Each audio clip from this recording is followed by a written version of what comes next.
अक्सर ही हम सुना पढ़ा करते हैं कि अरे यह तो गांधी का देश है।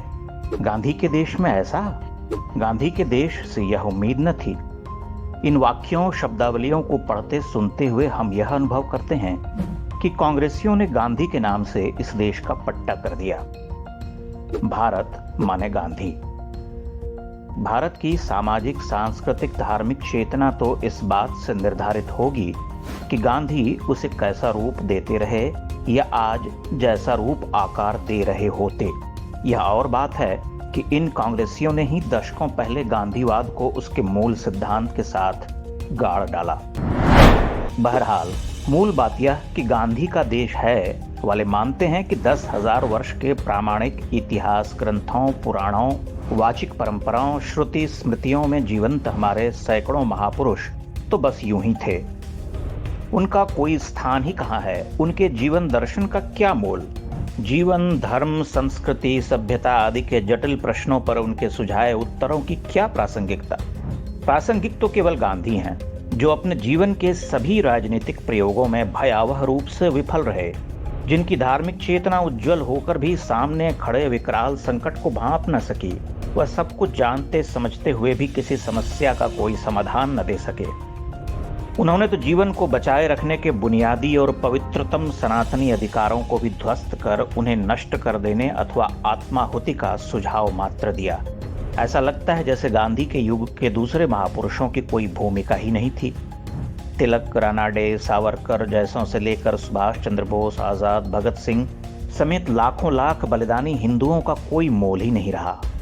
वह भारत के बारे में क्या सोचते थे, विकट परिस्थितियों में या संकट काल में उनके क्या विचार थे, उन सब का कोई मान ही नहीं। अव्वल तो यह भी कि यह गांधी का देश है जैसे वक्तव्य देने वाले अनिवार्य रूप से मानते हैं कि भारत एक सराय है जहां कभी भी कोई आकर ठहर सकता है, जहां हिंदुओं को चुपचाप कटते, विस्थापित, नष्ट होते, अपनी जड़ों से विगलित होते हुए ही जीना चाहिए। जिस क्षण हिंदू प्रतिकार करे, अपनी पुरखों की एकमात्र भूमि को बचाए रखने के लिए किसी विकराल सांप्रदायिक शक्ति का विरोध करे, उसी क्षण वह सांप्रदायिक या बर्बाद हो जाता है। उसके भीतर का गांधी मर जाता है। गोया उसके भीतर राम, कृष्ण, हनुमान, चंद्रगुप्त मौर्य, स्कंदगुप्त, बप्पा रावल, आदिशंकर, रामानुज, सुहेल देव, महाराणा, तुलसी, शिवाजी, लचित बरफुकन, बाजीराव पेशवा, लक्ष्मीबाई आदि कभी रहे ही नहीं। ऐसी ही अनेकानेक विभूतियों, प्रतीक पुंजों की कभी कोई उपस्थिति थी ही नहीं। आश्चर्य यह कि जब इस उपमहाद्वीप के विभिन्न प्रांतों, क्षेत्रों में हिंदू उत्पीड़न, उनका दलन, बलात्कार, धर्मांतरण होता है, तब ये गांधीवादी चुप रहते हैं। तब तो यह अनिवार्य, अपरिहार्य रूप से अवश्य ही गांधी का देश रहा होता है।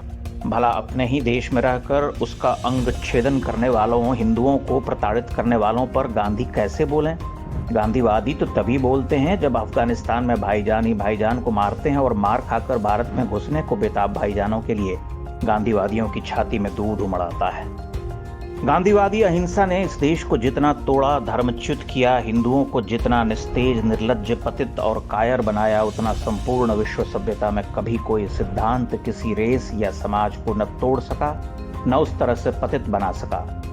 गांधी ने तो प्रतिकार की स्वतः स्फूर्त भावना या प्राण रक्षा के पवित्रतम अधिकारों का ही दलन कर दिया।